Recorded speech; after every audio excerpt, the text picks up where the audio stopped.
Welcome back to Folk Solo Sports Show.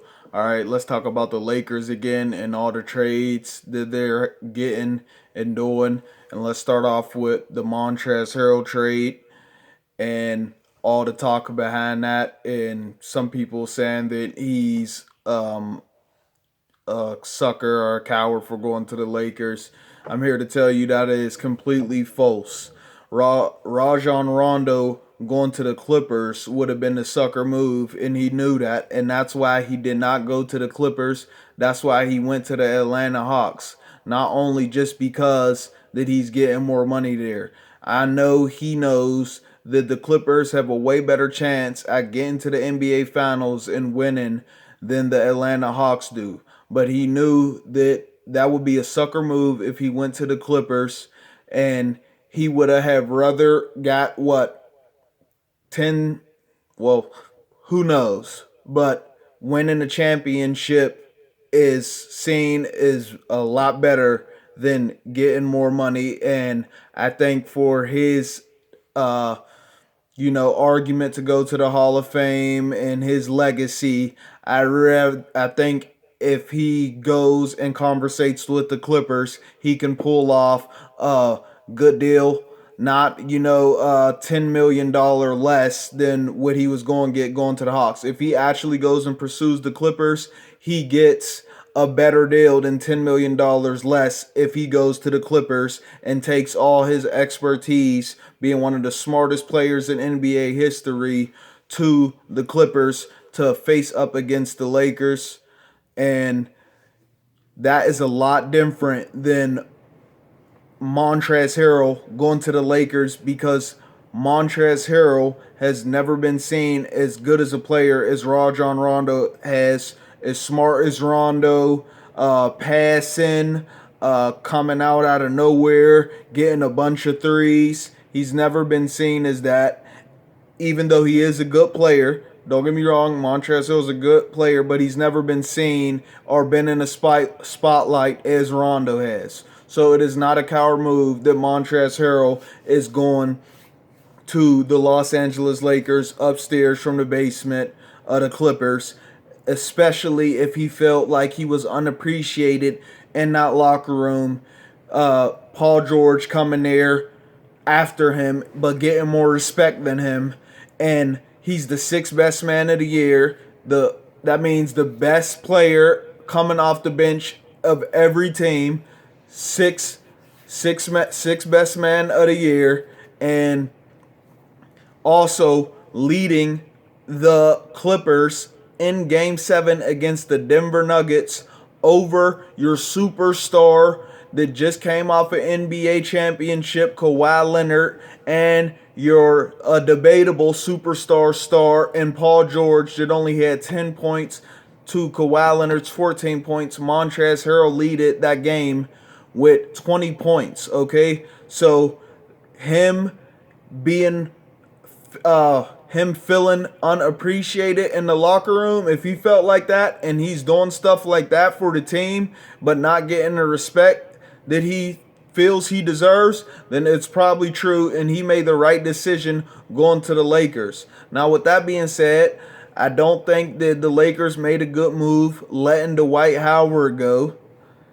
But that will be a good piece to the Lakers if Montrezl Harrell comes out on that night when LeBron James and Anthony Davis rarely both have that bad game, which probably won't be as bad as Paul George and Kawhi Leonard did in Game 7 against the Nuggets. But when one of them have an off game and the other one's doing okay, if he can come in and get that same 20 points, it would be big in a big game. That will come up big in a big game, and that tells you he can do it, because it wasn't just the regular season he did it on. He did that in a Game 7 to go to the Western Conference Finals, and Kawhi Leonard and Paul George let Montrez Harrell down. How does that sound? They let Montrez Harrell down and the rest of their team.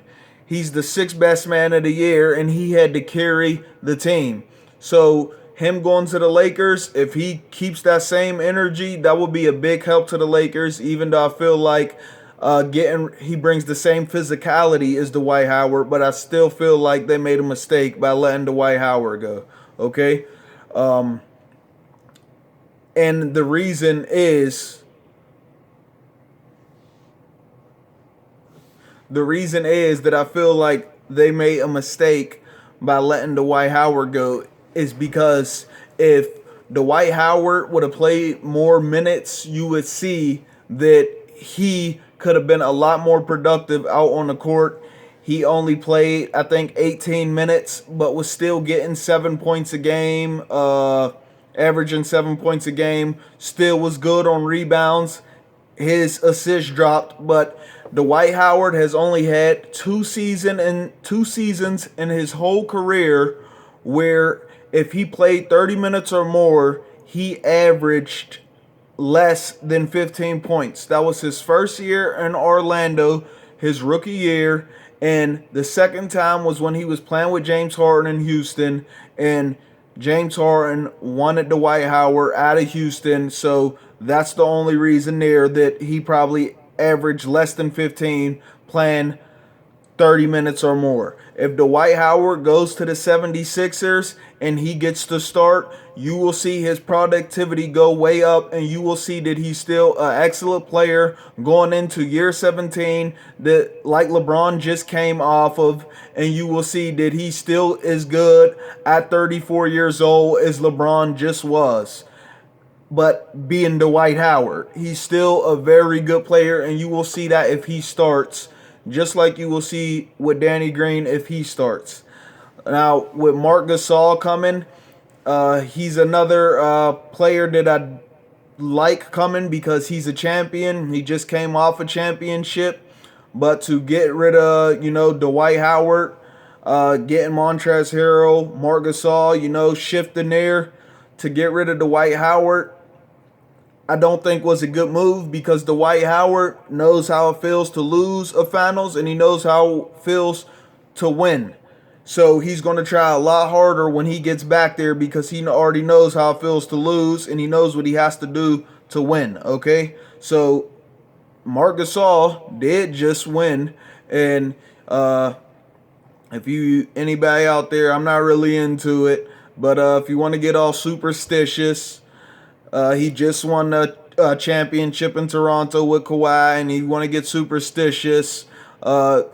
When the Gasol comes to the Lakers, they win championships. Kobe Bryant, Paul Gasol, back-to-back final wins, and LeBron here taking over Kobe's legacy, and he's gonna do it with Marc Gasol. So for all the superstitious people out there, maybe, who knows? I don't, roll like that, but it could be a thing in LeBron's head himself that, Kobe did this. I'm going to do this with this Gasol now. It will be crazy if it happens like that, but I don't like the moving out Dwight Howard for that. And Wesley Matthews, never seen him play too much, but hopefully he's a player that doesn't get scared in the spotlight, and not because he's just scared in the spotlight all the time, but get scared in the spotlight playing with big players, especially at LeBron James caliber and Anthony Davis. Now, he did just play with Giannis, which is the same caliber superstar as Anthony Davis is, but not never has he played with somebody on the status of LeBron James. So we'll see if, when he's out there and he gets the ball, because it seems like every time LeBron has teammates, if they're not also a superstar, when they get the ball, they get, I don't know, stage fright, it seems like, because they feel like LeBron is watching them or something, and the world's watching them, and they're just so used to watching LeBron play and make all the crazy plays. So when they get the ball, they get stage fright and they, mess up a lot. Hopefully that's not what it is.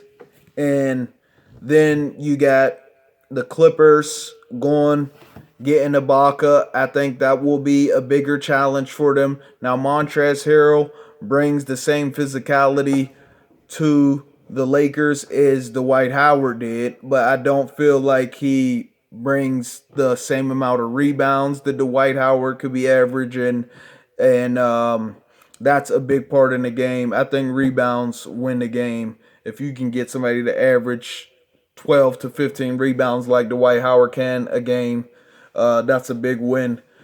Zubac is good, but he's not as physical as Ibaka.